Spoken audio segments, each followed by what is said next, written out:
Welcome to the Open Books Podcast, where we discuss all things going on in the real estate industry, helping you take the road less traveled to real estate success, guiding you to the top 10%.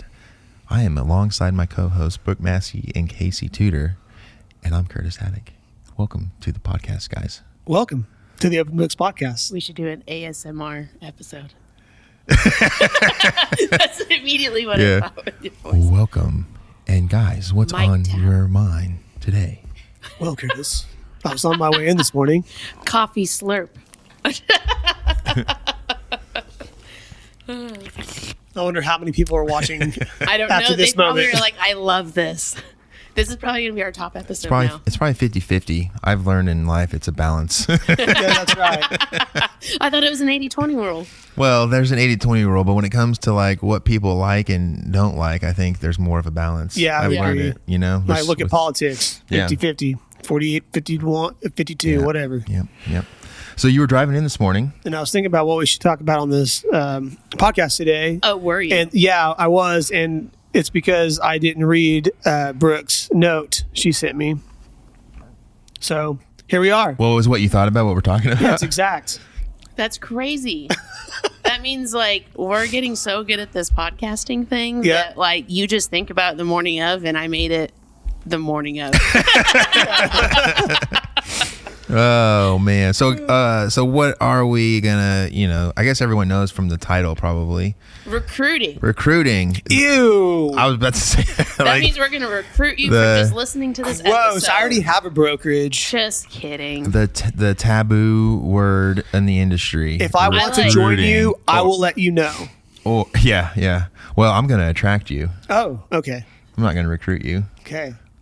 Everything I do is with the intention of attraction. Is that why your hair looks so good today? Thank you. Yeah. You're welcome. Yeah. Because that's exactly not what I'm going to do.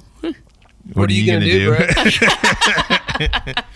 I'm going to do what recruiting should be for and bring on good people to my team that have like-minded goals and core values, and I'm going to actually apply time and effort into them to make them successful and build not only a legacy for myself, but for them and their family as well. Sounds great. Please explain. Yeah, how are you going to do that without at least attracting them first? You got to attract people. You can do all of that and attract them. That is true. I don't even know now. Okay, so think we have an recruiting. outline? Why is it important? Why is recruiting so important? Let's just start there. Why is recruiting so negative for people? Because of the approach that most employ whenever they are trying to recruit. There's a lot of... it's you. I think we believe revenue share is the way of the future, right? And like as far as like real estate goes, and I think a lot of people know that, but I don't think they haven't figured out how to really implement it. There's some good systems out there, but there's still some pitfalls and downfalls that still makes the person at the top kind of the most successful. Well, my worry about the revenue share systems that are out there is that Aren't sharing very well. Yeah, Yes. 100%. I think that it was the future, and it still very well could be the future of real estate. I mean, it's definitely the most, it's the best business plan out there for agents that are looking to maximize their income. But you got to be in the right system, and two, I think people are getting so burned out by it. They're realizing that the what they're getting paid by these other systems, it's not enough to justify the effort it takes to recruit. Yeah. And the people that are really successful with it, I mean, and they're having to recruit, hundreds to really thousands. Like in most of these other systems, you got to have thousands of agents to really, be living off of your revenue share. Yeah. Yeah. I know a lot of people that are like 600-700 agent teams, and they still have to produce at a high volume to pay the bills. Yeah, that's right. So I want to back up and explain why. Not why recruiting is a thing, but what's happened to the industry and to brokerages. So basically, everyone wants to make more money, and that's all they care about. And this is a downfall to real estate agents. And if you want to if you want to tell me I'm wrong, just look at the statistic of how many agents fail. Yeah. Which is why I'm not wrong. And so basically all these companies have gotten super competitive with each other, saying, well, I'll give you all your commission, and all I need is a $300 check at closing table. And it becomes a volume situation. But the problem is that strips every opportunity of true education, because there's no money in it for the broker owner to want to invest in his people, because there's no money to do that with. And so then what happens is you start getting all these text messages from all these brokerages saying, hey, we can help you make more money per transaction. Want to learn more? And of course, these agents that are struggling are going to go, yeah, I want to make more money per transaction, because I only sold one house last year. So it would have been nice if that had been 100%. Right. And like, that's what they start focusing on, instead of how can I get help? And I'm going to give a quick analogy. When I was a barber, there was two different systems within the salon that I worked at, and one was a booth rent, so you paid X amount of money, and then everything over that was yours, so kind of like a cap system. And then there was the commission system, which is more like our team building system without the team building. But basically, you paid a little more in, but what you got from that were they brought in educators once a month to teach you things. You didn't have to pay for any of your back bar, like your products and the color and all that kind of stuff. And so it made it very easy for someone coming into the business to be able to say, hey, I don't have to cut a check every week, but I'm going to pay more, but I can get started this way, and then I get continuing education, and I don't have to worry about going and purchasing products either. So it's like, it was a much better system for a majority of stylists out there, because it was the same thing. If you give the stylist everything, well, they're on their own to become successful and become good at what they do. And oftentimes they never became successful. Yeah. Well, to piggyback off of that, I do think as people, like, we're just becoming more and more entitled and feel like we deserve to have everything without having to earn it first and work for it. Like, if I see someone else, getting a certain percentage or whatever, then I deserve that as well. I don't care if they've been doing it for a decade. I'm just coming into the industry. I want what they have, and I shouldn't have to spend 10 years in the industry to build up to it. Not saying that, it takes 10 years to build up to a higher split. What I'm saying is that people are coming into the industry feeling entitled to the top split. And I think it does a disservice to themselves, because if I were to, and I use this as an example all the time, if I were to switch careers and switch industries today, it doesn't matter. And what's a good one? Like, let's just say I was going to go into, I should just come up with a good industry to go into, Yeah. Like, let's just say like I was going to corporate job. Yeah, a corporate job. Like, let's say I was going to go be like an engineer at an oil and gas company. There you go. That's perfect. Okay.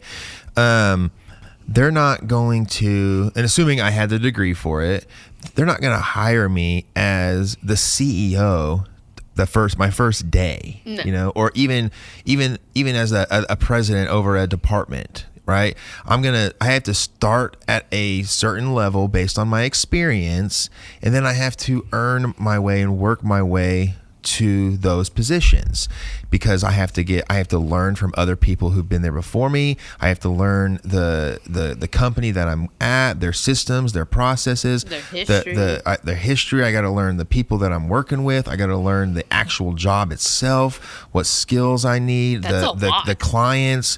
That's a lot just in that, and real estate has all of that and then some. Times a million. Yeah. And so because these brokerages have made it a volume game where it's like, I'm willing to give you the highest possible split I can, and you just got to pay me a small fee. People want to run to that, and it's like Casey said, it's just a volume game. It's like, I just want to get as many bodies in the door as I can, because I want to make as many transaction fees as I can, as many little splits as I can, and the more people I have, the better. But I don't have there's not any time and resources to invest in actually training them, nor the biggest thing is there's no what's the motivation for them to like, if there's an 80% chance they're going to fail, why would I want to spend hours and hours and hours trying to train someone that has a bigger chance, there's a larger percentage chance that they're going to fail than actually produce and me make my small little check. So I'm just going to collect the checks off of the people that figure it out and call it a day. And that's like where the industry, that's how it's progressed, essentially. Yeah, and it shouldn't be a volume game, because if it's a volume game, that's what creates an 87% fail rate.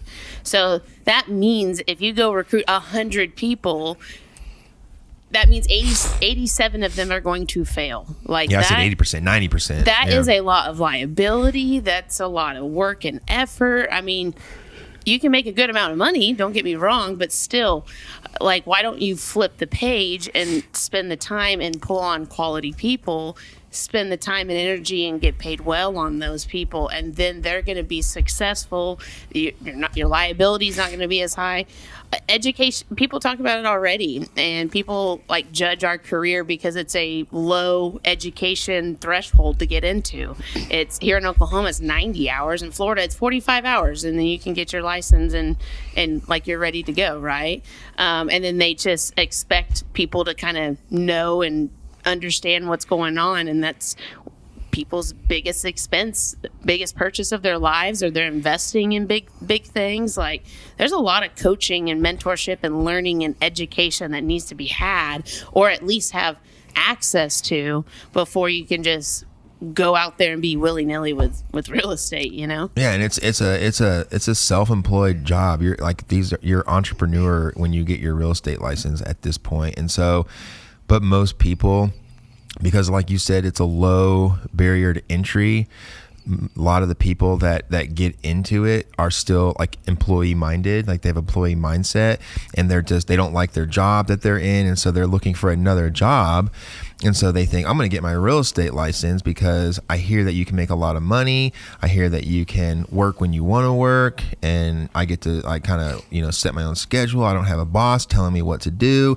But they're still coming in with the mindset of, it's like, if I just have to clock in and clock out to get paid. And they forget that in this job, you don't get paid unless you get results. And so it turns into this thing like what you're talking about, is it makes the industry look bad because you have so many agents that come in and they're just kind of willy-nilly about the whole thing, and they're not taking it seriously, especially like the paperwork part of it. Oh my gosh, yes, like fill out the contract. Yeah, it's like you like you said, you're dealing with someone's largest asset, and you have people that come in and they're just clocking in to collect a paycheck. They don't understand that they're messing with people's lives. Yes. This is people's, not only their lives, like this could be their finances. But what's the worst that could happen, Curtis? Well, this is people's like finances that they could have spent their life building that you're gambling with because you didn't want to fill out a contract properly, or ask a question or get help. Yeah, the common theme there is like, well, and people have said this, like, well, what's the worst that could happen? Or we'll just fix it later, or whatever. The mindset, this blows my mind, of the mindset from people that are getting into school is they're excited, they can't wait to pass their test so they can start selling, to they got their license and now they don't do anything.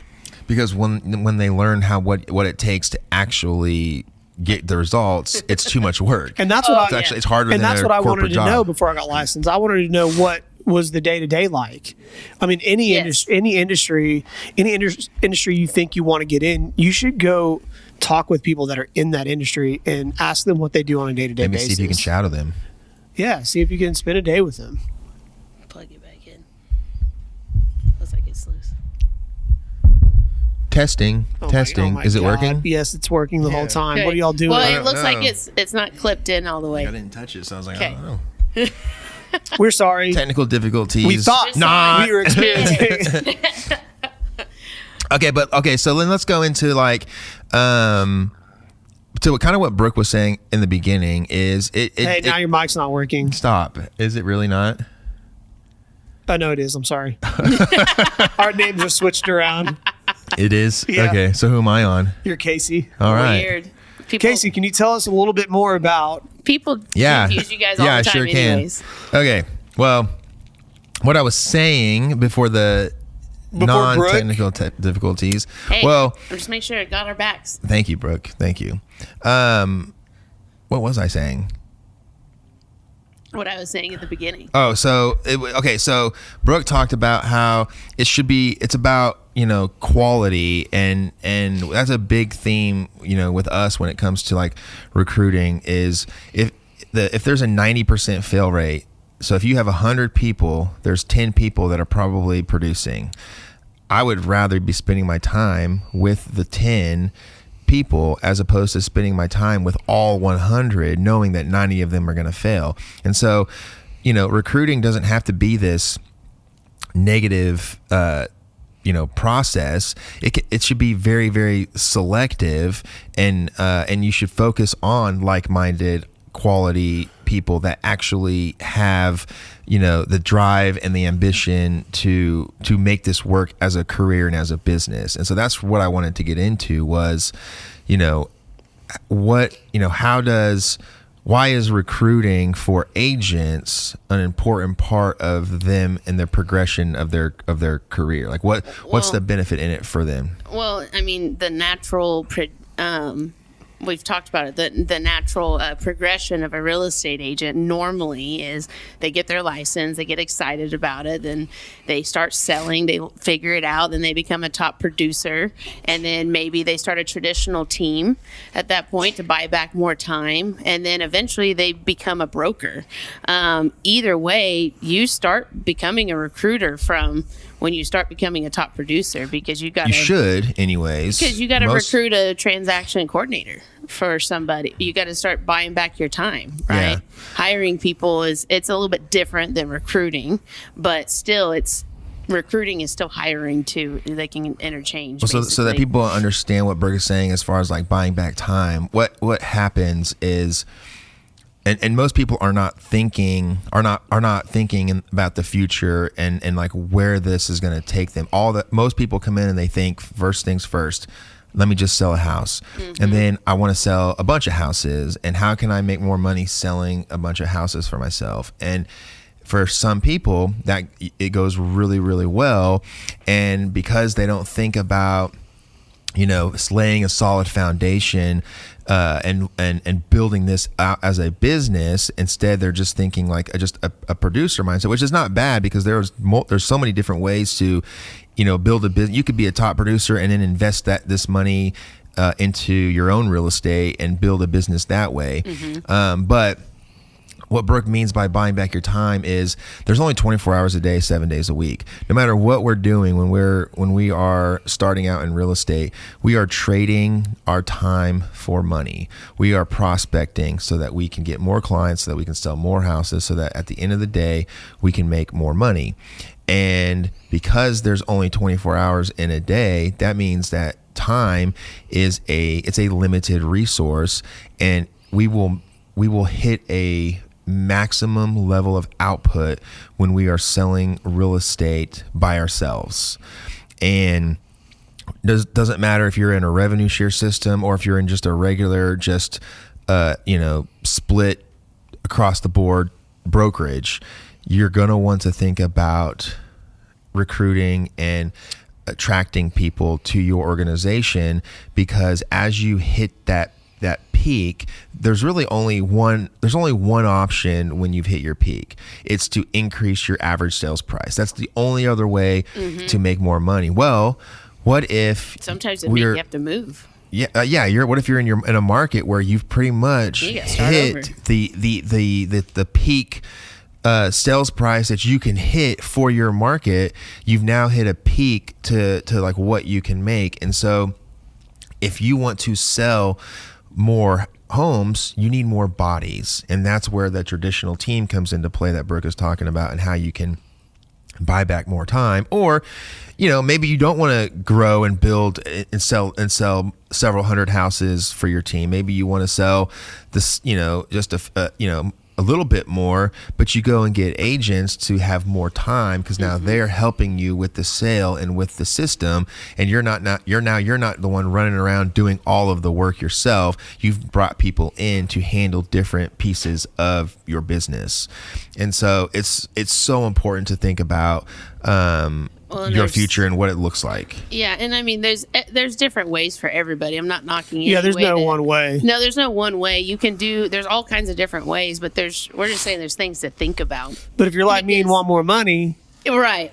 But like I've been noticing like a lot of big teams and big people went to like certain like revenue sharing systems, and then they have came back and went back to more of a traditional brokerage for themselves because there wasn't enough money, and then it was just too much. It's just, again, you have to recruit a bunch of people, and 87% of them will fail, versus if you kind of run a smaller brokerage, you kind of have more control of those people. I forgot where I was going with it, but I don't know. I just noticed people changing in different ways. I did some research. Oh, that's about the 13%. Yeah. So yeah, that's what I was going to lead into. Really? Well, you were talking, and that's kind of what I started thinking about. And I was like, so I did some research, and it's really interesting. I can't remember. It's a national company that just all they do is research, and they do data statistics on different industries, and there was a couple of different stats that I looked up. One was in the sales industry, and then the other was the remaining 13% that actually succeed in real estate. So first, did you know, get this, Casey, 90%, I know Brooke knows it because I told her. Yeah. 90% of people in a sales job, not just real estate, just in sales in general, 90% of them experience burnout. Mm-hmm. Yeah, you said this somewhere. That's not a surprise, though, right? To you? No. Because the same thing over and over again and emotional. I think people burn out. I think every professional in any industry burns out. So, but the thing with the job is you can keep working it and keep getting paid. If you burn out in a sales position, your income will most likely be affected. Yeah, and it happens so frequently, and there's people that we've talked to, Brooke, that are, I mean, they're probably making $250,000-$300,000 plus a year, and this is in Oklahoma, in a low cost of living state, and they are tired. They're ready to quit and be done, and go find something else. And it's because they didn't lay a foundation and think about, how can they buy back their time and build this into a business and leverage, their people, time, their resources, and make it to where it's not just a 1-to-1 sales ratio. Mm-hmm. So when it's a 1-to-1 sales ratio, you're doing everything by yourself, and that's why you're going to experience burnout, because you're doing so much over and over and over again, and it's mentally challenging because it's a roller coaster ride. You have great months, you have bad months, you have to budget.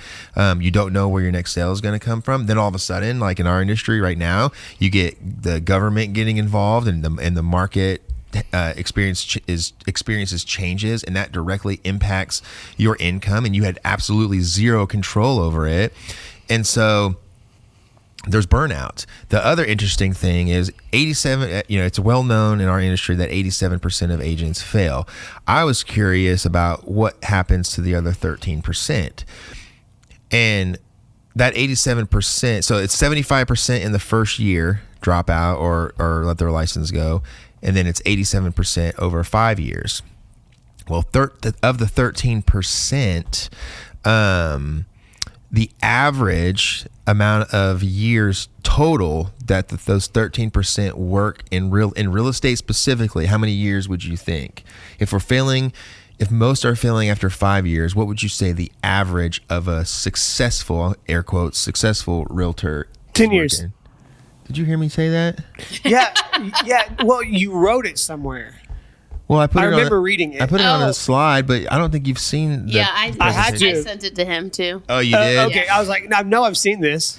Okay, yeah, 10 years. See, I do read. So yeah, look at you. That was kind of where the point I was getting at is, like, people are wanting to move to revenue share companies, but again, no one's like perfected it, and I don't think there's a perfect system out there, but no one's perfected it. They're not getting paid, so they're just running back to the traditional brokerages and running those, but they're still like, you're not a true business owner at that point. You have to be there and run everything. And then now they're looking at a 10-year, potential career, and then that's it.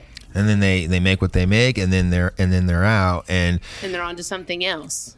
And the grass is green on their side somewhere else. Fine sure. if it's something they desire and they're going to go make good or better money in, or what. But if you're going to spend 10 years in something, wouldn't you want to show some sort of value for that? Oh, is yeah, what I'm thinking. Sure. I want to build something and like, at least own it and be able to sell it, and have it still make money. And well, I think that's something people that don't consider, and this is what I've had to start considering as of lately, is like, do you want do you want a good lifestyle, or do you want like a more secure future? Mm-hmm. And I know my answer. I want a more secure future, but our actions are saying that we like a good lifestyle. Yeah. And inflation has a lot to do with this right now. Absolutely. For everyone. But you have to really know what you want to be good and doing it. And it's kind of that. And a lot of people don't consider it. So first, it takes a special person to even have the drive to be able to make it 10 years in this industry. And then they have to have the right mindset. A strong mindset. Yeah, of what it's going to take to become super successful for the future, and investing in whatever that is, your team or stocks or flipping, rentals, whatever you're interested in or getting into at the time. And I feel like that's where a lot of realtors end up going, is which is investing great in real estate. Yeah, and it is great. Well, and that's why recruiting in new people is important too, because there's guys like me out there that this was not really an option until someone was like, hey, you should really think about doing this. Mm-hmm. And I just kind of had my own assumptions about the industry. Yeah. And I didn't want anything to do with it. Yeah, same. And so until I met Curtis, it was like, oh, he's not an old lady and no offense, but not an old lady wearing high heels, putting banners out and balloons at an open house. That's kind of what I saw. But my picture says otherwise. That's right. You're like 10 years old in that picture. Yeah. But yeah, so I think our job as recruiting is to providing that opportunity to anyone else out there who wants it. And has a drive and a passion to build something of value. And that's kind of what system we're in, is that, and time and it's not a saturation. It's not a saturation issue either. Like, people are like, you don't want any more people, and it's like, well, no, we do. We want more good people in it that will serve their communities better. That's what we want. Well, time is so valuable. It's so valuable, and not enough people think about that. They think about the money, and there's a ton of money, and that's very valuable. But at the same time, like, if you're making all this money in this 10 years, or even if you make it 20 years, I mean, it's just money. You can always make more money in something else, but you cannot make more time. Yeah. Do you know how many people, and I'm sure you guys have heard many people say this before, but how often do you hear people say, man, I wish I would have did that when I was 20. Yes. I wish I would have invested in property when I was, when it was 10 years ago. Mm-hmm.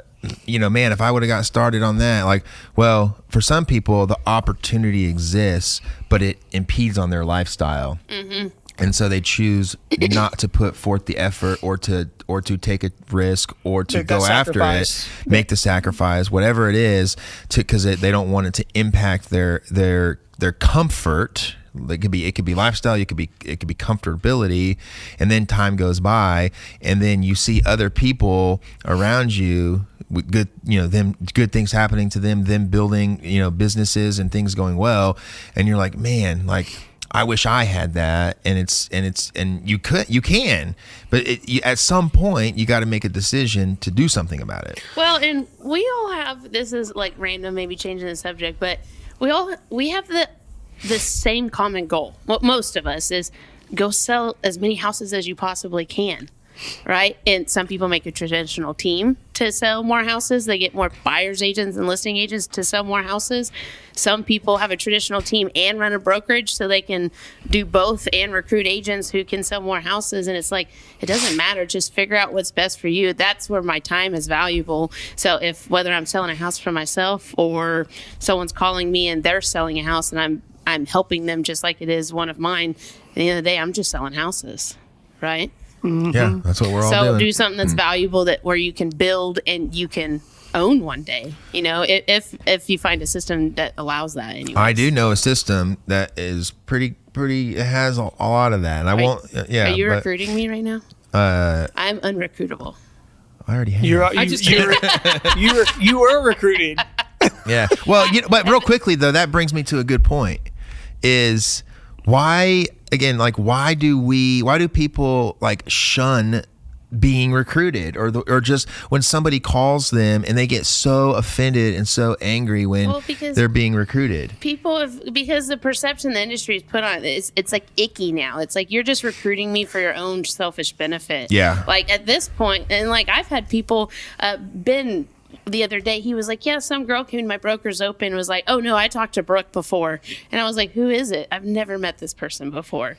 But anyways. And like Ben wasn't even trying to like say anything or do anything. And I've never done that. Like you will know if I want to recruit you. Well, that's I promise you that.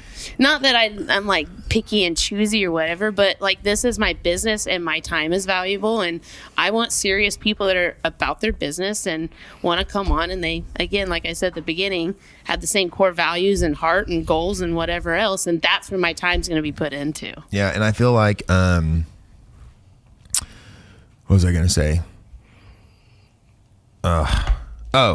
People, it should be you should be flattered. I feel like when somebody wants to recruit you, when they want you on their team, and I guess part of that is a lot of it is just mass recruiting, and it doesn't feel personal, and so it's just like you're not calling me because you want me specifically, you just want a body. Yeah. And that's kind of what it feels like. And the guys that are recruiting, like if they call me or a top producer in the industry and they go, hey, I'd love to help you earn more money. And it's like, well, what if I told you I make more money than you do?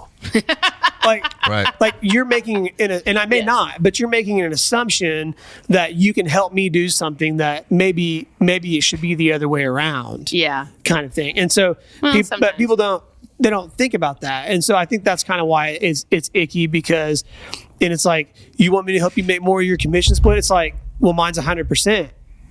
So how can you?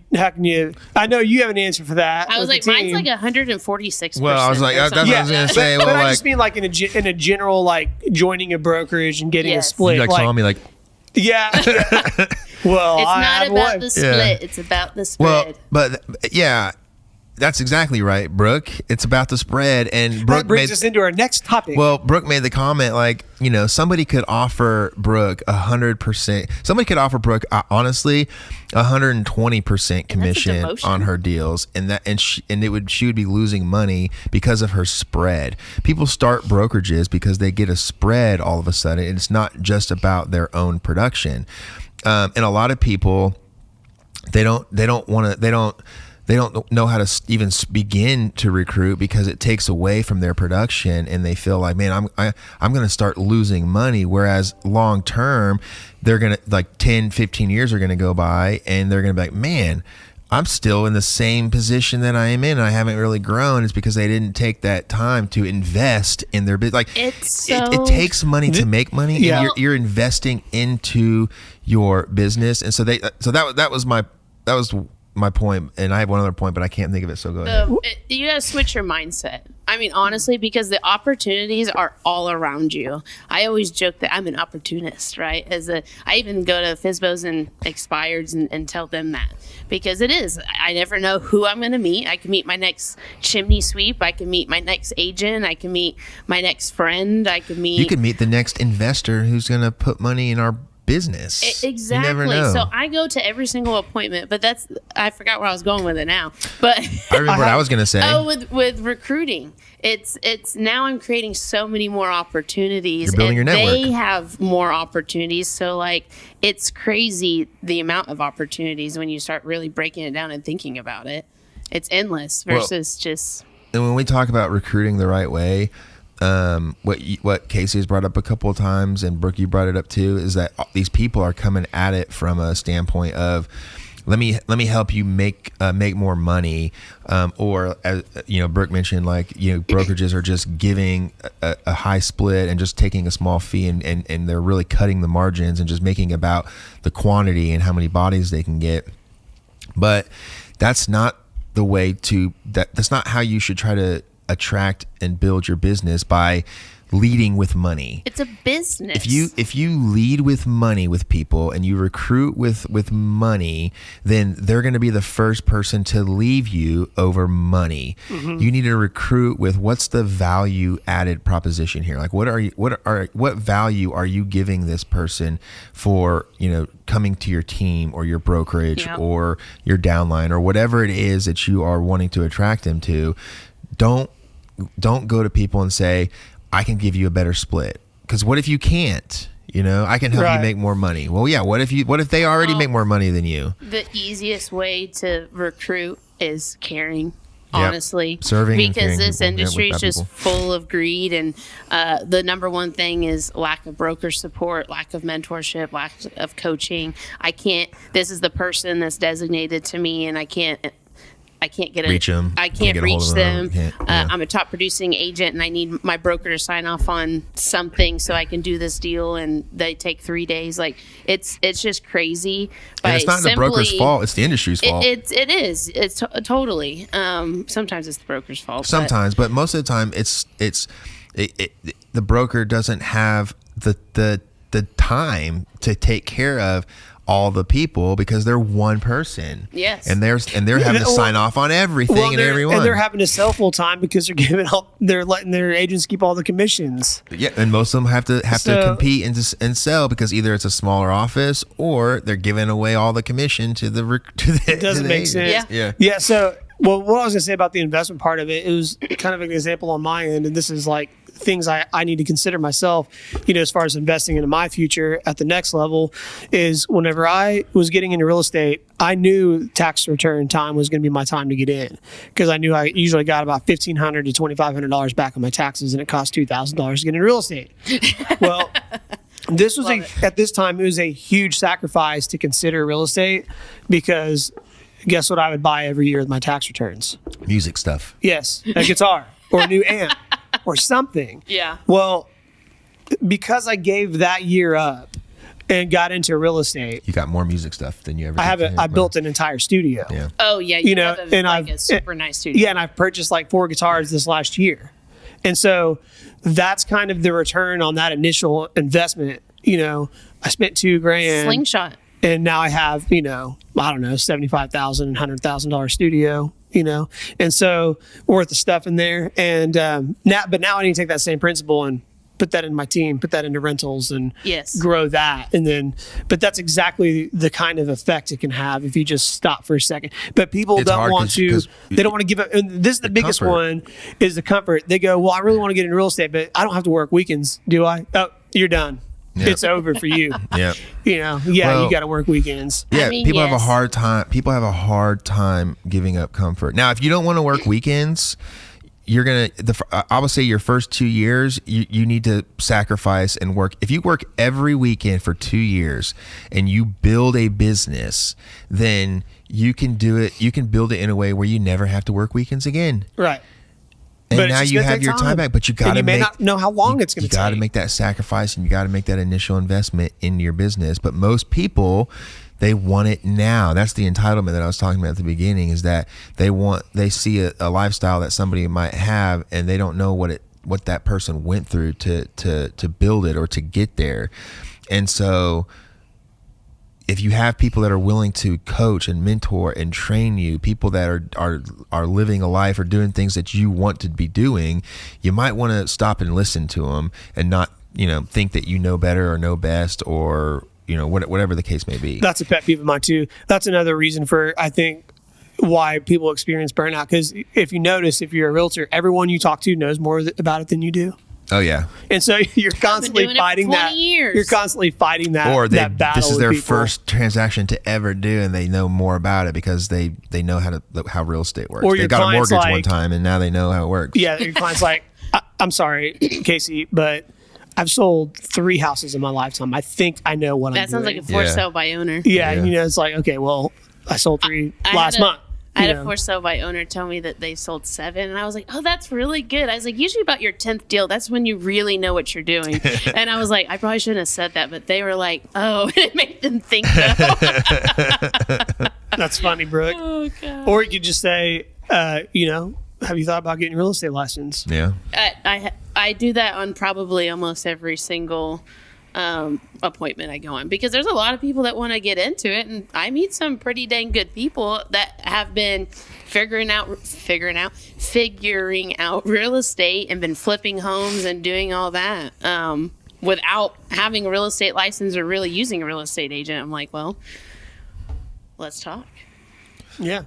What do you want to talk about? I can put more money in your pocket. Per But transaction. literally, though, if you're a flipper.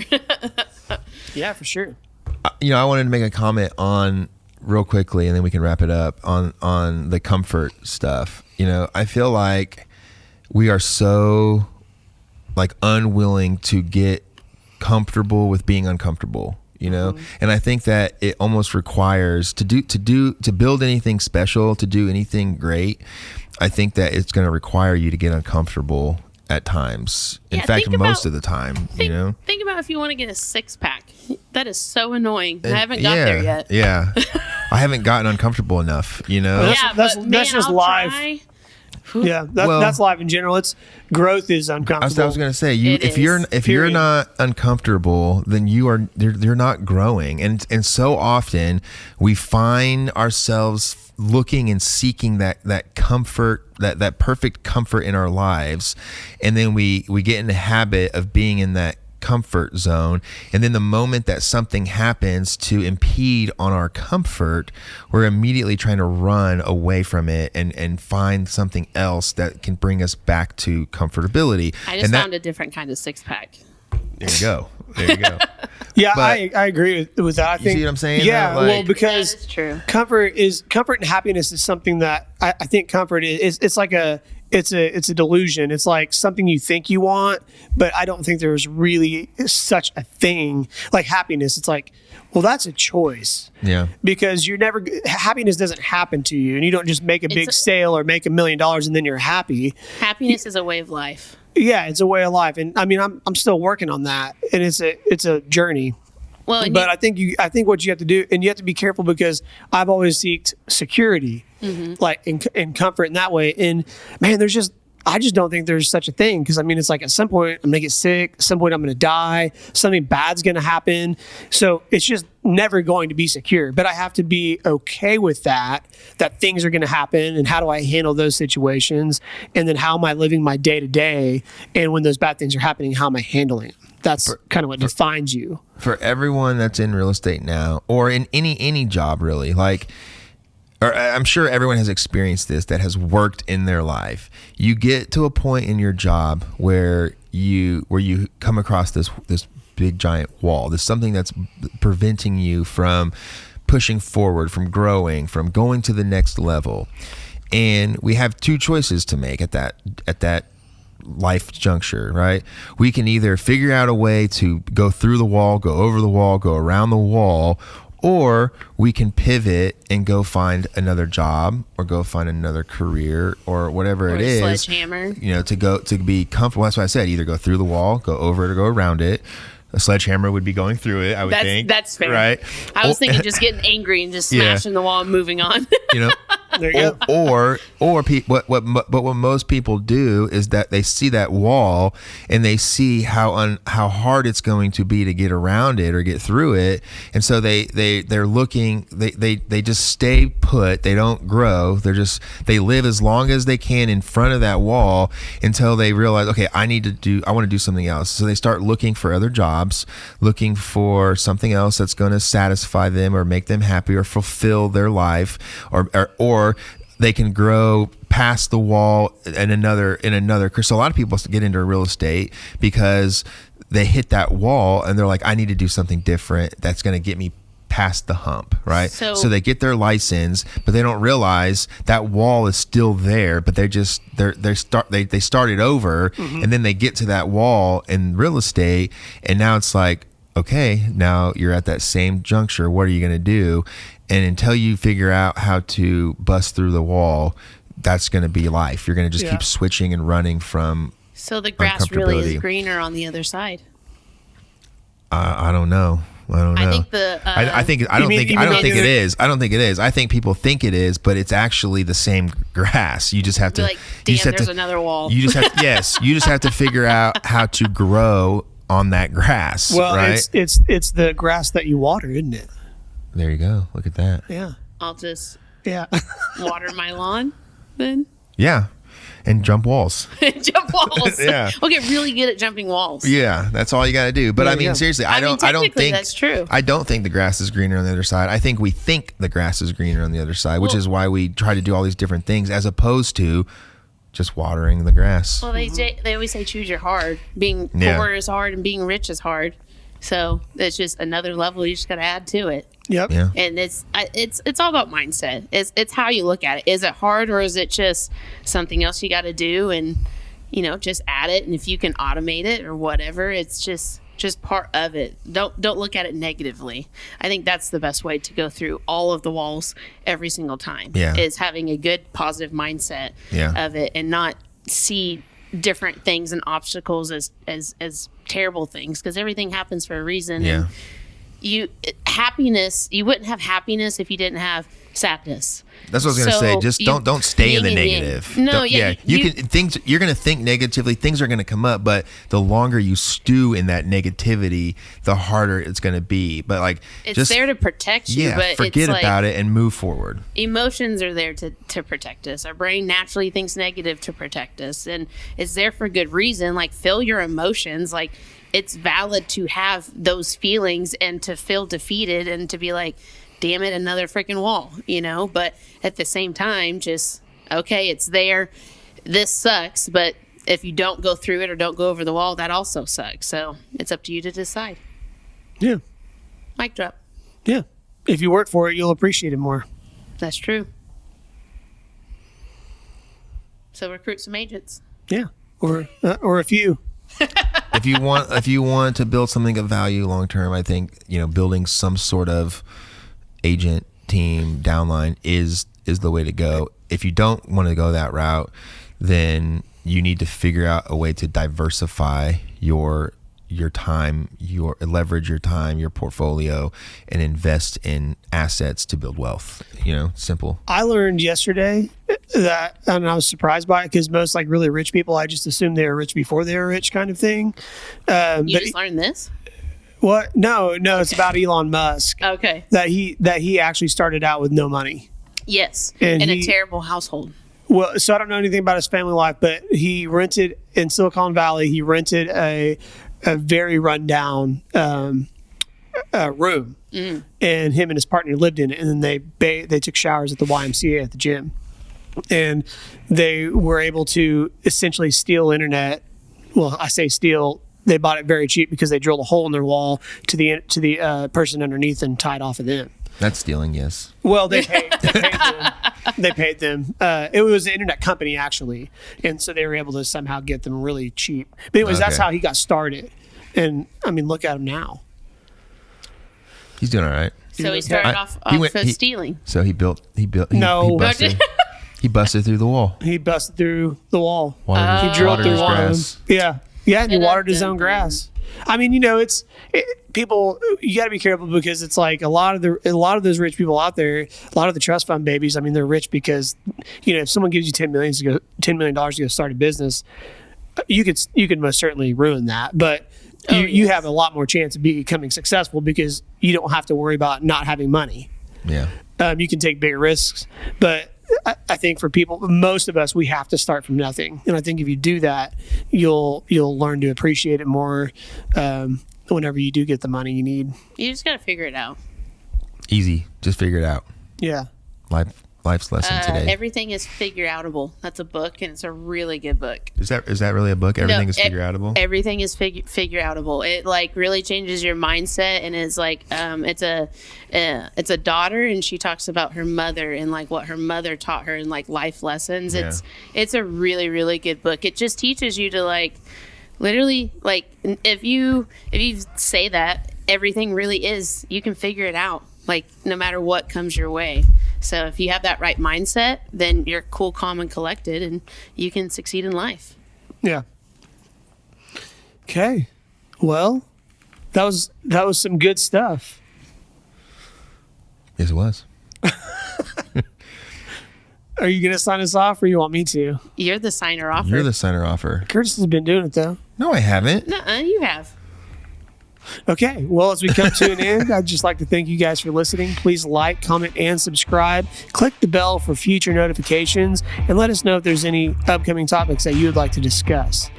As for now, I'm Casey Tudor. This is Curtis Haddock and Brooke Massey.